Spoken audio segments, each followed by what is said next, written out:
Well, Melissa, I'm so excited that we get to talk today in this next episode of Ministry Matters. Nothing's more fun than getting some time with my own wife. It's funny, as we're filming this, obviously we've just entered our 25th year of being married. So this July, we're going to celebrate our 25 years together. Of course, we've already started making those plans. I'm excited about that. But as I've been reflecting on those 25 years together, and particularly in light of this episode, I'm thinking about just the beauty and joy of doing ministry together. I think there's lots of things that have been great about these 25 years. But one of the things that's been really enriching, of course, is it's not just that we do ministry or even that I do ministry vocationally, but that we both do ministry. And then we get to join together in doing that ministry. And it just really binds a marriage together. And so that's just been so rich. And I think that's really something special that God has given us.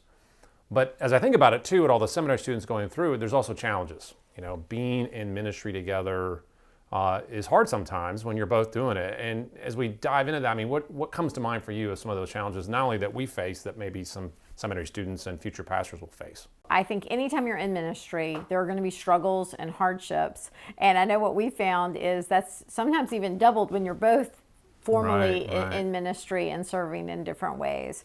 But I think what we've also seen are great blessings in being in ministry together. But I would say one thing that happens is that so many people are relying on you to be kind of always okay, because they've got struggles in their life, they've got hardships in their life, they've got things going on. And so there's not really, time off in the same way, because you can't schedule when the car wreck's going to happen to someone in your congregation. You can't schedule when someone's going to find out the terrible news that a parent died or child's sick. These things tend to happen at kind of inconvenient times. It seems like in some ways too, every relationship you have when you're doing ministry, it feels like you're, in some sense, like you're working for the person, or at least they sometimes in a sense think that's true. So it's not like that you're just friends with somebody, but you're kind of their pastor or their ministry leader, and so there's a sense of obligation there, and it changes the dynamics. It does, and that's one thing I think we've really tried to do, is to have, it's important to have friendships in your congregation, but it's also really important to have friendships outside of your congregation or outside of your ministry context, where maybe you can just relax a little bit and don't feel like you're on duty, and they don't view you as on. And maybe that's right. part of it. I've noticed that even with some of your old friendships from college, when we get together, I just see you visibly relax. And it's like, oh, I'm not the pastor here. I'm not the seminary This is one professor. thing I try to tell seminary students they don't yet realize, is the feeling of being on duty. At first you feel inspired. You're like, oh, I get to do ministry. What a privilege. And it is. But then, fast forward 15, 20 years of that, you're like exhausted, and it can be very difficult. And then add two people. And of course, that's the point of this conversation, is that usually when one person is in ministry, the other spouse comes along and supports that person in the weightiness. But what if both people are in ministry? Then you're trying to support them and they're trying to support you, and you're both trying to float above water. And if you're both struggling to swim, you can't really help the other person. And so that becomes a challenge. Now add another layer to this, and that is children. So, it's one thing to be married and do ministry together, but then you're trying to do ministry together in your crazy lives. And then you have children in the mix, which obviously are a tremendous blessing. But how do you think that dynamic affects kids, and what are some things people can think about as they're in ministry together with kids? Yeah, one thing, there is the hardship of it at times, because sometimes you're both going, either which way to care for others. And then you add children in the mix, and they need a lot of care. So it's like your caregiving tank is very... Caring for everyone in the church, you're caring for your kids, trying to care for your spouse. Yes, because the church feels like a family. Yeah. Your family is a family. And so sometimes I think we struggled with this, you are taking care of everyone except sometimes you're in marriage. Yeah. And so I think one of the hard things can be recognizing your own need to spend time with each other, just to be with each other. Right. Because so often I know you and I were like, we would go on date nights, but it would be to go to this church meeting or that Bible study. Blended work and rest too much. So that everything seems like it's a job. And we learned as we went along to really, we need some time just alone to process life and just to be together and have fun together. And but I think when you have young children in particular, really hard to get those times. I mean, because once they were a little bit older, we could go on walks, and we've had times that we can just get away for an hour by doing that. But when they're little, it's a lot more complicated to do that. And so I think it's wise to build in that time when you're both in busy ministry seasons. But I will also say it's a real blessing to be in ministry together. It's so nice that when you and I talk about things, and I'll ask you, hey, I'm teaching Bible study this week on this text. I can come to you and talk to you about it, and you're interested in it too. Yeah. And that's truly a blessing. And you can say, oh, I might bring up this point or this application point, and we can have those conversations. And I have found that to be such a blessing in the long run. So while it can be busy and it can be hard to manage family life and all of that, it's really nice to get to serve alongside someone who is interested in the same thing that you're doing. Yeah, I mean, it's just a practical reality of marriage that if spouses share things in common, whether it be hobbies or activities or interests, then it's going to be a healthy dynamic in their marriage because they're not just living two separate lives. And then if ministry is that thing, well, that can be very positive for couples to join together. But at the same time, as we mentioned, it can be exhausting. You know, one of the things I tell seminary students all the time is that if you're always the one who's on duty and you're always the one that's giving, you'll realize over time that there's not many people looking out for you. It's not that we're getting those phone calls like, well, how are you doing? Or or someone's looking to take us out to dinner and just listen to our concerns. We're always the one that's supposed to listen to other people's concerns. And that can be tricky as time clicks on. Now, in the middle of all of that, of course, our kids are watching. What do you think it's like for children to grow up in a home with both parents doing ministry like this? We have been blessed with kids who really seem to enjoy that. I don't know how that happened. That's been a grace of the Lord that they seem genuinely excited for the work we're doing. I know Emma, our oldest, called me last week and said, Mom, I saw this that you're doing. I'm so proud of you. And so that's a real joy. I would say one thing I think we did when they were young was really try to honor the work the other was doing in front of our kids. Right. So if you were gone 3 nights in a row because of different meetings, I really worked hard never to complain to the kids about that. Because there's a real difference between, yep, Dad's gone again, and yep, I'm here alone, and I've got to take care of you all. That embitters the kids towards ministry, actually. And to the church. And to the church. And they grow up angry at the church. Yeah, rather than saying, isn't it amazing that our daddy, so many people want him to come speak to them. Yeah. And so then they get to feel proud of their dad and what he's doing and glad he gets to serve the church. And those little conversations can really set the trajectory of whether kids are going to grow up loving the church or maybe feeling like the church is just taking. I think it's okay to have those conversations between the two of you to say, I feel exhausted by the expectations. You don't want to air that out in front of your kids all the time. But you want to be really careful about what you are saying in front of your kids. Right. And even just the attitude you're carrying in front of the kids. Yeah, I mean, there's a stereotype that we all know about pastors' kids, right?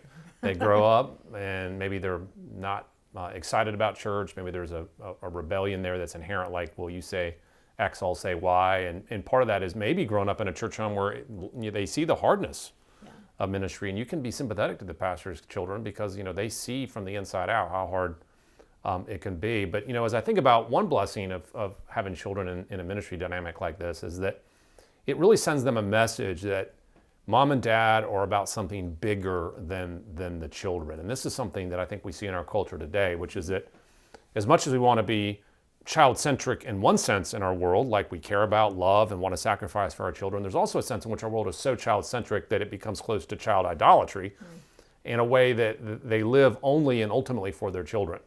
And I think we've seen, over the years, folks do that, and it rarely turns out well. It's more healthy, I think, in some ways for the children to see that mom and dad love me, yes, but they're about more than me. Mm-hmm. How have you seen that play out with not only our kids, but other ministry families? We've talked about this a lot because I think one thing every parent feels is parental guilt.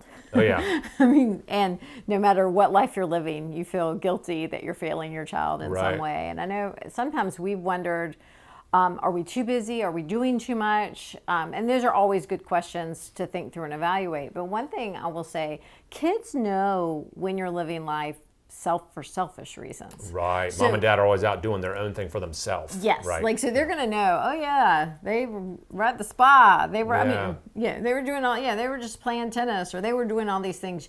And if they feel ignored or neglected for those reasons, it's one thing. But if you can invite them into the kingdom purposes for what you're doing, I think a lot of times then they feel like part of it. Even to explain to your kids, hey, we're kind of sending dad to do this. We're part of our ministry is actually supporting him and encouraging him in the work he's doing. Well, that changes how they feel about it.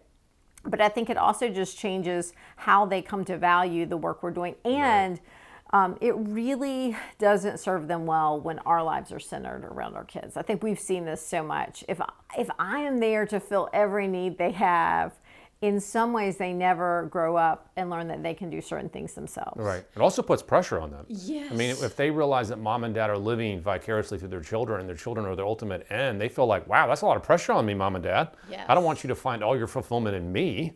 I think that actually is counterproductive. We think it's helping the child when it actually could be, putting, undue stress on a child. Rather than saying, hey, you're invited to this amazing thing we get to do, which is serve God in these different ways. And I think they've really, as we look at our kids, I think they've really taken that excitement and they feel that too.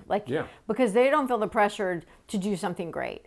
They actually more feel invited to be a part of the work the Lord's doing in the world. And so that's a very different thing rather than you are so special. I'm building my whole life around you. Right. They get to say, they get to kind of relax into their life and say, hey, the big news that's going on in this world is that God is working through his church to build his kingdom, that he's doing all of that. I get to be a part of that. But they don't feel like our lives are centered on their lives. Our lives are centered on Christ, and we're all serving him together. And that's a really different. It really is. I think there's a sense in which when children realize that their parents aren't out just chasing their own pleasure, but doing ministry, it's not so much that they are embittered by the lack of time, because it's not just about the amount of time. It's about why are mom and dad gone? And once they realize mom and dad are gone for good reasons, it actually can encourage their faith. Now, of course, in all this discussion, one of the questions I know a lot of people listening are going to be asking, and probably wondering how we do it, is, okay, so you got this crazy life, you're both doing ministry and maybe flying around different places and speaking and writing and so on, but how do you get rest? So what are some ways that you would encourage the listener to think about ways to rest in the middle of a life and married in the ministry? Yeah, I would say it is something that is difficult to do, because often the day of rest that we're given is the Sabbath, and for a lot of pastors, they're teaching and preaching on the Sabbath. Or even when I was working in women's ministry, Sundays were busy with just people coming up and talking to you about, that meeting on Tuesday night. Your Sunday just looks a little different. You when you're in church as a pastor's family, there is a sense that your family's being watched and is a little more on. And they're just noticing, if your kid's the one having the tantrum in the middle of the service, it feels a little different. And so, but I think we really tried hard to use Sunday afternoons as a real time of rest. Mm-hmm. And that meant everyone took naps and everyone had room time, including us. And it really allowed me to look forward to Sundays, because I knew that, we're going to spend this day to the Lord, but we're going to be in church and we're going to do the different things that we're doing for our jobs, but we're going to have the whole afternoon to just really rest and not do a lot on those days. So that was important for weekly rest, to have true time to be still on Sundays. But I think we also learned the real importance of taking vacation and being gone for chunks of time, and that really mattered, just to have time with our family and to shut off devices, which I'm not great at. But we're learning to do that even still now, I feel like, as a family. But taking time to just be away and be gone and really shutting down. And that is really tough, especially if you're the only pastor of a 100-member church. I mean, there are certain situations where that's a lot harder to be able to do. But it actually speaks to your congregation a reality that you are not infinite. You are not omnipresent and all-knowing. I mean, there's a reality where even the pastor has to sit back and let God be God. Right. And can't manage everything. Yes, you can't control everything. Yes, and that's a hard discipline to do. And so it really is a discipline of rest and saying, I'm not that important. It's a posture of humility to take rest. Yeah, it says to God, well, God built it into creation, right? Yes. I mean, He knows that you're finite humans who don't have a capacity to do things indefinitely. Now, one of the things that always comes up in a seminary context when it comes to being married in ministry is I think sometimes seminary wives feel a little bit like, my husband has a calling, but I don't really know that I have a calling. And sometimes I think the wives can feel a little bit disconnected, almost like they're an add-on and along for the ride in a way that's not really reflecting real ownership of the ministry. Let me know your thoughts on what it would look like for women to come along on the side of their husbands in ministry in a way that really does validate their own value in ministry. Yeah, I think one thing to just always keep in mind is there's no specific job description for a pastor's wife.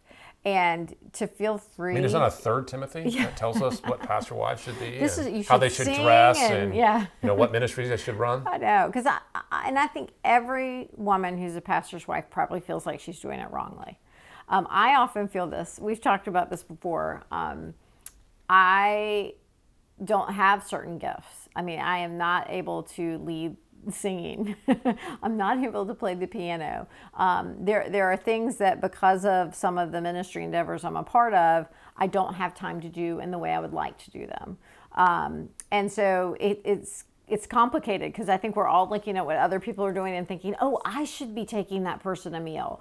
Oh, I should be leading this book club. Oh, I should be teaching that Bible study. And I think this is where each woman has to really look at, how has the Lord gifted me? What part am I to fulfill in the body? And just be that part. Yeah. Don't try to be the part that you saw someone else being.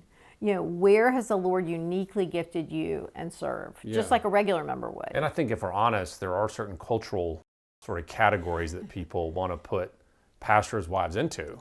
Like a pastor's wife does X, Y, and Z, and that's the job of women when they're in the church. But you and I have talked recently about Romans 16, and I've actually spoken and written on Romans 16 quite a bit. When Paul talks about women a lot there in ministry, what's interesting about it is he doesn't funnel them into the categories that our modern world so often does. They're doing all kinds of stuff in that chapter. They're hosting houses in their church. Paul calls them co-laborers in ministry. They're out and about helping the poor and doing all kinds of different things. So I think that's just such a wonderful picture that for women who are married to a husband who's in ministry, they don't have to feel like their only ministry is their husband's ministry, but they have some sense of their own giftedness that they ought to use. Absolutely. And one of the things that binds a lot of those people together in Romans 16 is they worked hard. Yeah. That's what he says. And so I think sometimes we can have a notion that if it's my giftedness, it won't be hard. Right. But I think one thing to remember for both the pastor and his wife, if ministry feels hard, that doesn't mean you're doing something wrong. Right. I know sometimes It's like just welcome to ministry. Yeah, right. we would look at each other and think, we must be doing something wrong because this is so hard. Right. And finally, I think I've learned to accept like balance is an illusion. We're supposed to be living sacrificially. Well, that means it's probably going to hurt at some point. When you think of that Romans passage, therefore present your bodies as living sacrifices. Well, Paul knew that, right? Because when he was doing ministry, there was a lot of cost. Physical costs. But he said at the end of that whole list, when he talks about being shipwrecked and he talks about being beaten, and he says, and daily I bear my anxiety for all the churches. He bore his people. And I think one thing both men and women in ministry feel is this burden for the people they love. They long. It's hard to measure that. It's not.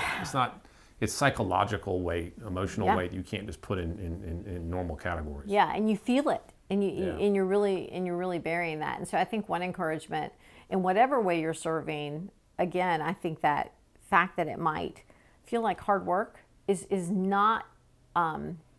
That doesn't mean you're serving in the wrong way. It might mean you're serving in the exact right way, and you're just entering into the sufferings of Christ for the people you love. Right. And that's something we're called to do as Christians. So one final thought as we sort of draw this to a close. I imagine some listening out there are going to be, okay, so those are great reflections on life together in ministry, but what's a tangible way I can love my spouse as we're in ministry together? And it just brings me back to this concept of prayer. In fact, you and I have written about it recently. We We just released this book this year that was our first co-authored book, actually, 5 Things to Pray for Your Spouse. I'm so excited about that.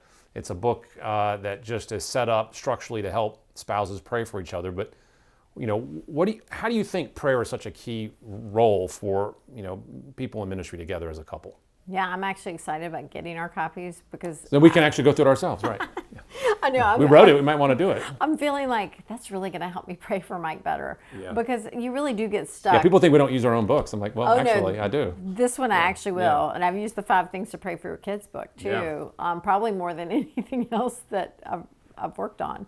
But I do think I get stuck in praying for you in the same old ways. Oh yeah, just bless Mike and his work. Right. Or whatever. Generic, general prayers, right. And that's not bad, but I want to pray scripture for you, and I want to be really praying through not just the work that you do, but your heart and how you're, that you would love the Lord, that your love for the Lord might abound more and more in knowledge and depth of insight. I want to pray bigger prayers for you than I often find myself stuck in on my own. Right. And so I think having a really thoughtful prayer life is really important. But I really would want to say to any couple in ministry, the time you spend praying for one another and with one another is something that can't be neglected. And so if there's any encouragement, is to be relying on the Lord for the other person. And I really do believe the ways I can love you best are, I know you'd love a nice cooked meal and all those things, but being a woman who's in the Word and in prayer myself and being transformed by the Word myself is actually a blessing to you. And you being in the Word and being in prayer for me is a blessing to me more than the things we actually do for one another. I need that more than I need a date night. Right. I need that more than I need, the garage cleaned out. Although if you want to, I'm sure you'd probably like both, actually. But I think we can get really consumed with doing for one another rather than being on our knees for one another, and that's what we need to do. The battle for being a couple in ministry is a spiritual one. Our battle's not against flesh and blood, but you're really on the front lines in some ways. And Satan wants to steal, kill, and destroy. And I think praying for one another and fighting the battle in that way is a huge way we can serve one another. Well, it's a posture of dependency, right? It says, I'm called to do ministry, but I can't do it on my own strength. My spouse can't do it on their own strength. So God help us, strengthen us, and lead us. And so, it's got to both begin and end with prayer if we're going to do ministry together. Well, that's a good spot to leave it. Fun conversation. I trust everyone who's listening, I hope, is encouraged to think about, just the different challenges to do ministry together as a couple, and realizing that the ultimate thing is going back to Christ for full dependency on his power and his grace. Thanks for having me. Absolutely.